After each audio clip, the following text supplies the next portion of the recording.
राकेश की पत्नी सुधा ने आज सोच ही लिया था कि आज राकेश का सच्चाई से सामना करवा कर रहेगी। राकेश जैसे ही ऑफिस से घर आया, वैसे ही राकेश के छोटे भाई ने बोला, भैया 10,000 रुपये अकाउंट में डाल दो, ट्यूशन फीस देनी है। इसके पहले ही सुधा बोल पड़ी कि राकेश अब 1 रुपया भी तुम्हें नहीं देगा, जाकर मम्मी पापा से मांगो, उनकी जिम्मेदारी है। इतना सुनते ही राकेश गुस्से से चिल्ला उठा, तुम्हारी हिम्मत कैसे हुई मेरे भाई को ऐसा बोलने की? मैंने उसकी पढ़ाई का जिम्मा उठाया है। तो सुधा ने भी चिल्लाकर बोला, अच्छा तो फिर तुम्हारे बच्चों की पढ़ाई का जिम्मा कौन उठाएगा?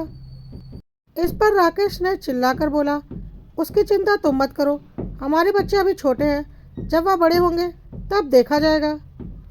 तो सुधा ने भी चिल्लाकर जवाब दिया, अच्छा जब बड़े होंगे तब तुम्हारे पास कुछ पैसे बचे भी होंगे, सारे पैसे तो तुमने अपनी बहन की शादी और भाई की पढ़ाई में लगा दिया। इस पर राकेश ने बोला, बकवास मत करो, मेरे भाई बहन हैं, उनके लिए मैं नहीं करूँगा तो कौन करेगा, मेरी जिम्मेदारी है।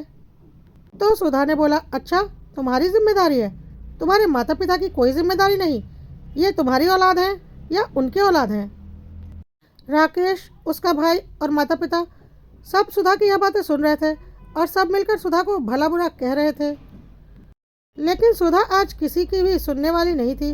उसने आज सबको सच्चाई का आईना दिखाने की ठान ली थी।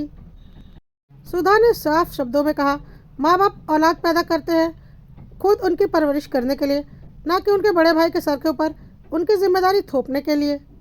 ऐसे वह तुम्हारे माँ बाप हैं, वैसे ही अपने बाकी बच्चों के भी माँ बाप हैं, तो उनकी जिम्मेदारी वह निभाए ना, तुम्हारे सर पर क्यों है?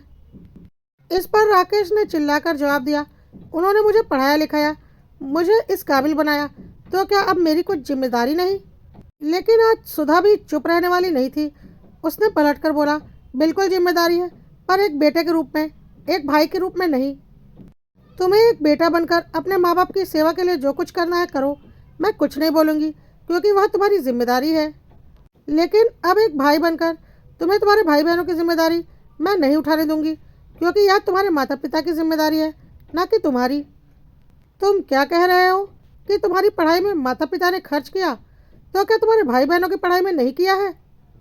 तीनों एक ही स्कूल में पढ़े हो तो खर्चा भी बराबर ही लगा होगा, और उसके आगे की पढ़ाई तुमने खुद बैंक से लोन लेकर की है, जिसे कि तुमने खुद चुकाया है।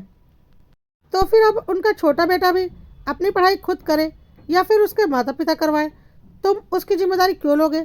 क्या तुम्हारा अपना परिवार नहीं है? बहन की शादी की जिम्मेदारी तुम क्यों लोगे? माता पिता की बेटी है तो वह लें, भाई का क्या अपना परिवार और बाल बच्चे नहीं है?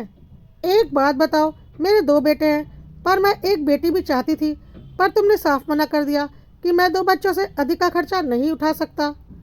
फिर मन मारकर मैंने भी बेटी की चाहत छोड़ दी और 2 बच्चों पर ही अपना ध्यान लगा दिया, क्योंकि मुझे भी पता था आज की महंगाई के ज़माने में 3 बच्चों का पालन पोषण बहुत मुश्किल है। मैंने और तुमने यह फैसला तो नहीं ले लिया कि चलो एक बेटी और कर ही लेते हैं और उसका बड़ा भाई उसकी जिम्मेदारी उठा लेगा। अरे हम अपने बच्चों की जिम्मेदारी उसके भाई बहनों को कैसे दे सकते हैं? यदि हमारी हैसियत नहीं है तो हम उतनी ही औलाद करें ना, जितने को हम सही से पाल सकते हैं, ना कि अपने औलादों की जिम्मेदारी अपने बड़े बेटे के कंधे पर डालकर उसकी जिम्मेदारी का बोझ बढ़ा दें। और यदि ऐसा करना ही है तो फिर बड़े बेटे की शादी ही क्यों करनी? मत करो ना, ना होगा उसका परिवार और ना रहेगी उसके ऊपर कोई जिम्मेदारी।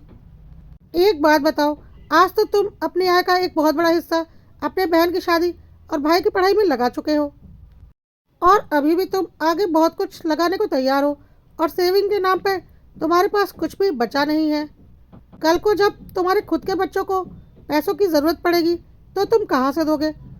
तब क्या तुम्हारे भाई और बहन तुम्हारे बच्चों के लिए पैसों का इंतज़ाम कर देंगे? नहीं, वह सिर्फ अपने बच्चों की भविष्य बनाने की सोचेंगे और तुम्हारे बच्चों के लिए एक फूटी कौड़ी भी निकालने वाले नहीं। कल को जब तुम्हारे माता पिता अपनी जमा पूंजी का बंटवारा करेंगे तो क्या वह तुम्हें यह बोलकर ज़्यादा दे देंगे कि तुमने अपनी कमाई अपने भाई बहनों के ऊपर खर्च की है? बिल्कुल भी नहीं, क्योंकि कानूनन उस पर सभी भाई बहनों का बराबर का हक बनेगा और तुम्हें एक फूटी कौड़ी भी ज़्यादा मिलने वाली नहीं। क्या कल को तुम्हारे भाई बहन तुम्हारे इस तप को याद रखेंगे? नहीं, बल्कि वह अपने अपने परिवार में मस्त रहेंगे। क्या तुम्हारे बच्चे तुम्हें एक अच्छा पिता मानेंगे? नहीं, बल्कि वह यह मानेंगे कि उनके हक को छीनकर तुमने अपने भाई बहनों को वह हक दिया है। मैं मेरे बच्चों का हक इस तरह से छीनने नहीं दूंगी। अगर यही करना था तो तुमने मुझसे शादी ही क्यों की? क्या तुम्हारे माता पिता के पास पैसे नहीं हैं अपने बच्चों को पढ़ाने के लिए? बिल्कुल है, पर वह खर्च नहीं करना चाहते। उन्होंने तुम्हें इमोशनली ब्लैकमेल करके रखा हुआ है और अपने बच्चों की जिम्मेदारी तुम्हारे ऊपर डाल दी है, जो कि कहीं से भी तुम्हारी जिम्मेदारी नहीं बनती। सुधा ने साफ साफ बोला कि मुझे जो बोलना था वह मैंने बोल दिया।